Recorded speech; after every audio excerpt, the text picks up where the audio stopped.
ஈரானிய போர்க்கப்பல் இந்திய பெருங்கடலில் மூழ்கிய சில மணி நேரங்களிலேயே இந்திய கடற்படை ஒரு முழுமையான தேடுதல் மற்றும் மீட்பு பணியை தொடங்கியது. ரோந்து விமானங்கள் தயார் நிலையிலிருந்த மீட்பு விமானங்கள் மற்றும் 2 கடற்படை கப்பல்கள் இதில் ஈடுபடுத்தப்பட்டன. இதில் ஒரு கப்பல் இந்தியாவின் நிலப்பகுதியிலிருந்து நேரடியாக அனுப்பி வைக்கப்பட்டது. இந்தியாவின் இந்த நடவடிக்கை மிகவும் வேகமானதாகவும் ஒருங்கிணைந்ததாகவும் அமைந்தது. இது உலக நாடுகளுக்கு ஒரு தெளிவான செய்தியை சொல்லியுள்ளது. அமெரிக்காவிற்கும் ஈரானுக்கும் இடையிலான போரில் இந்தியாவிற்கு நேரடி பங்கு இல்லாவிட்டாலும் தனது பொறுப்பில் உள்ள கடல் பகுதியில் வீரர்கள் உயிரிழப்பதை இந்தியா ஒருபோதும் அனுமதிக்காது என்பதை இது உணர்த்துகிறது. ஈரானிய கடற்படையின் மௌஜ் ரகத்தைச் சேர்ந்த IRIS தேனா என்ற கப்பல் மார்ச் 4ஆம் தேதி அமெரிக்க நீர்மூழ்கி கப்பல் ஏவிய ஏவுகணையால் தாக்கப்பட்டது. இலங்கையின் தெற்கு கடற்கரையில் உள்ள காலி நகருக்கு மேற்கே சுமார் 20 கடல் மைல் தொலைவில் இந்த தாக்குதல் நடந்தது.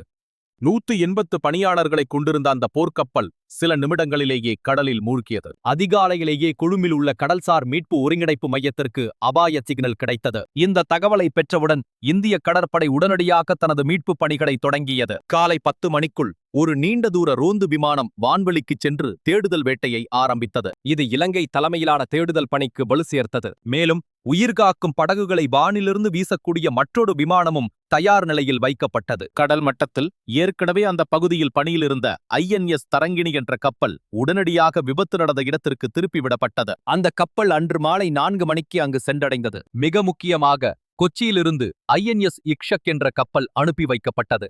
இது விபத்து நடந்த இடத்திலிருந்து 1000 கிலோமீட்டருக்கும் அதிகமான தொலைவில் இருந்தாலும் விரைவாகச் சென்று மீட்பு பணியில் இணைந்தது.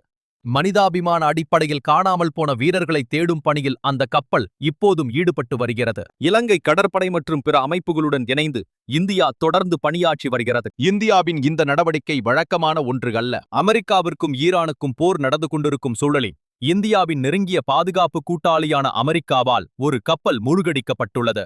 அந்த கப்பல் சில நாட்களுக்கு முன்புதான் இந்தியாவில் நடந்த மிலன் 2026 சர்வதேச கடற்படை அணிவகுப்பில் விருந்தினராக பங்கேற்றது. பிப்ரவரி 17 அன்று விசாகப்பட்டினம் வந்த அந்த தேனா கப்பல் பிப்ரவரி 25 வரை வங்காள விரிகுடாவில் பயிற்சியில் ஈடுபட்டது. இந்திய கடற்படை அந்த கப்பலை சமூக வலைதளங்களில் அதிகாரப்பூர்வமாக வரவேற்றிருந்தது. ஆனால் ஒரு வாரத்திற்குள்ளேயே அந்த கப்பல் கடலில் மூழ்கியுள்ளது. இதில் 87 வீரர்கள் உயிரிழந்தது உறுதி செய்யப்பட்டுள்ளது.